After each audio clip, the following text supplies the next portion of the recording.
everybody out there in the altcoin army, Altcoin Buzz guys. This is Jeff. We're going to be talking about the cryptocurrency market and some of the things that are going on and the way that I'm observing it. But I've seen a couple comments. They're saying, "Where's Altcoin Jeff?" People are saying, "Where's Jeff?"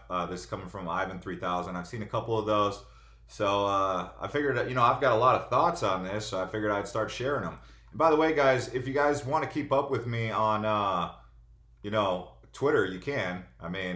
I just posted this kind of funky video of Amazon doing some crazy stuff. Some of you guys were saying, wow, this reminds me of the end of the world. But that's on Amazon dropping this blimp with drones coming out of it. But I said Amazon is one company who knows how to execute on their roadmap. It'd be nice if some of these cryptocurrency companies would actually do what they said.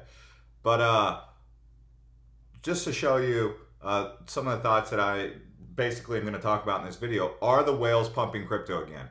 This is an assumption. I'm not an insider, so what do I know other than the fact that, hey, I just seem to think that when everything goes green like that, it's like it almost appears as though something's going on. Like, so I say the whales are pumping crypto, right? It's like, and I think this is basically the way I perceive it, just as an analyst and someone who's in the same boat as you, just on the outside looking in, trying to understand what's going on with the nature of the market.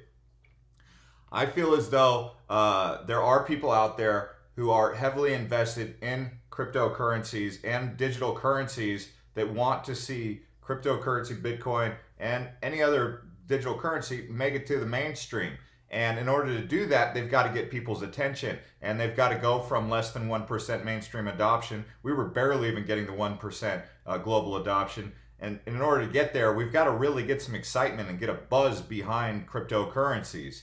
Not just Bitcoin, but the whole idea of using digital currency, Litecoin, Binance Coin, Bitcoin Cash, XRP, Ethereum, the list goes on. You know about all the altcoins.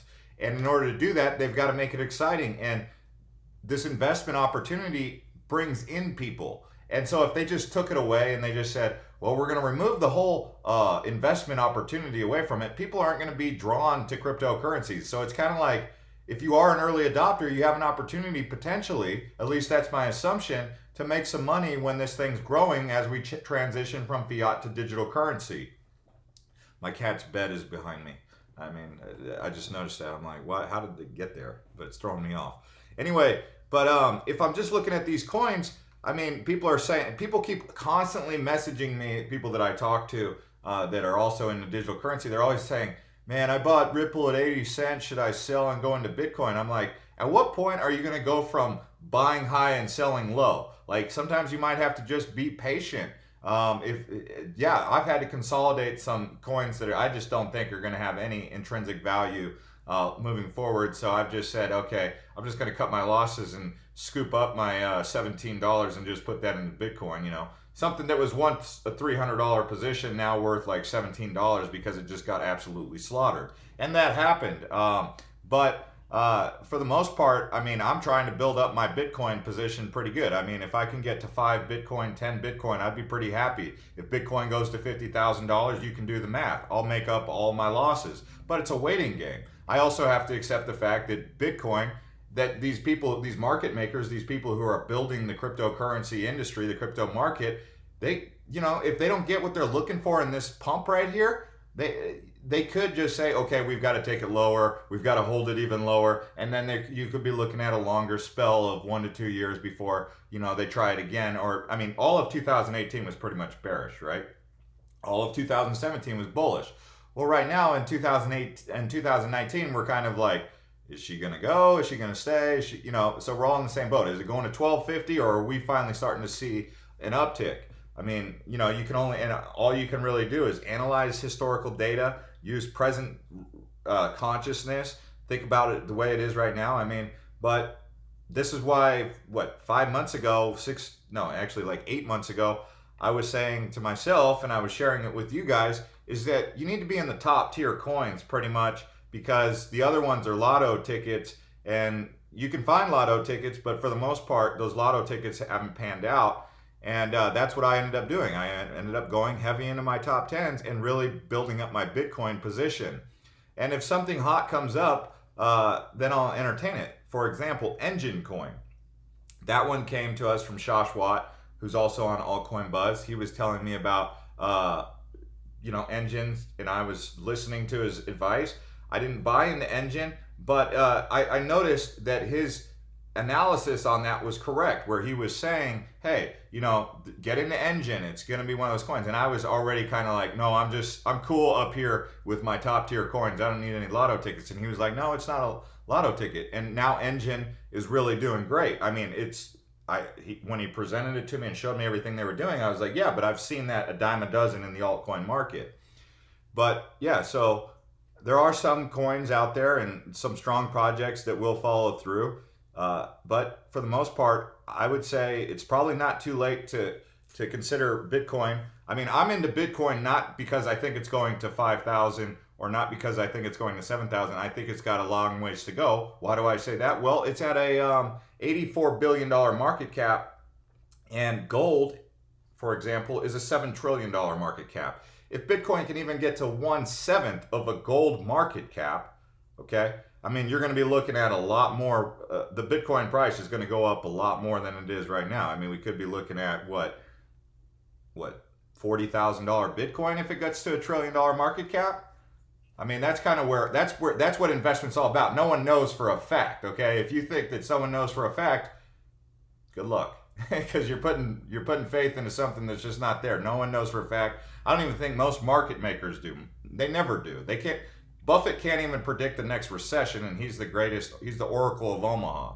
So what I'm saying at the end of the day is that I'm invested in Bitcoin because I think that it has the opportunity and the potential to be worth a lot more than $5,000. Now, if I buy right now, I have to accept the fact that the market makers could not be content with this recent pump that they're putting into it, and they want to drain the market even more. That means they could come off 3,000, 2,000, even down to 1,200. Now, if it goes to 1,200, I'm going to be able to get to my 10 Bitcoin.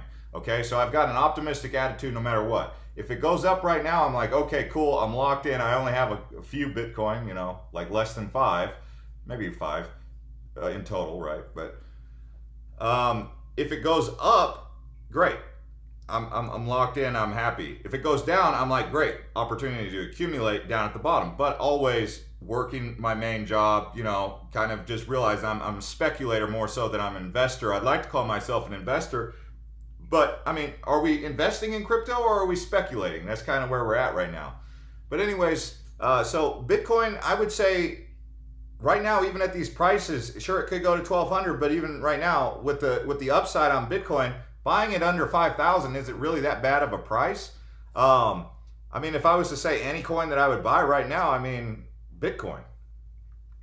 Now, have I bought any altcoins recently? Yes, I did. I bought some Crypto.com, which I didn't have any positions in Crypto.com, aka Monaco, just because they're showing signs of being a really strong project, and so I like them. And then I also have I've been considering Stellar at 11 cents, even Cardano at 8, even though it was Cardano at 4 cents. I mean, if you bought Cardano at 4 cents, you're styling right now. You're like doubled your money. I mean, look at that. So, Cardano, even at this range, it's been a lot higher, and it's still a decent project. Charles Hoskinson may be the most boring guy on the planet, literally, but he's a really smart dude. All it takes is him to get a mouthpiece out there besides him, and the community will grow behind Cardano. But I'm not joking. Charles Hoskinson is a very bland dude, and he is not going to be able to take Cardano to the mainstream adoption that it needs alone. Just because he's a mathematician, those guys are not the types to build marketing programs. Then again, you could say, well, what about Bill Gates? Okay.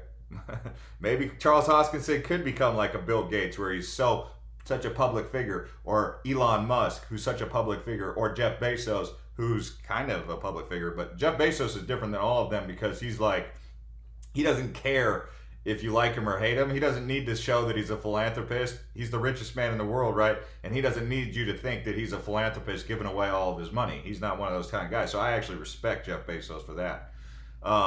Not just because he's got a great platform where I actually buy a lot of products from. But Cardano, I think that if Charles Hoskinson were to be a little bit more personable or friendly, I think this one could revisit $1.15, and you getting it at 8 cents could be really interesting. Again, this is not professional financial advice. What do I know? I'm just a guy with an opinion. I say that about myself. I'm like, hey, I'm just a guy with an opinion. Anyways, guys, definitely if you guys want to keep up with me, you can check me out on Twitter, Blockchain J. I do tweet a little bit of stuff. And then also you can check me out on Island Hopper TV, which is my other YouTube channel, which is just traveling. If there's any of you guys who like to travel, that's what's called Island Hopper TV. And I also have a new channel called Living in Arizona. I have a couple other channels where I chat, doing these other types of videos about various different things. So until next time, guys, we'll see you later.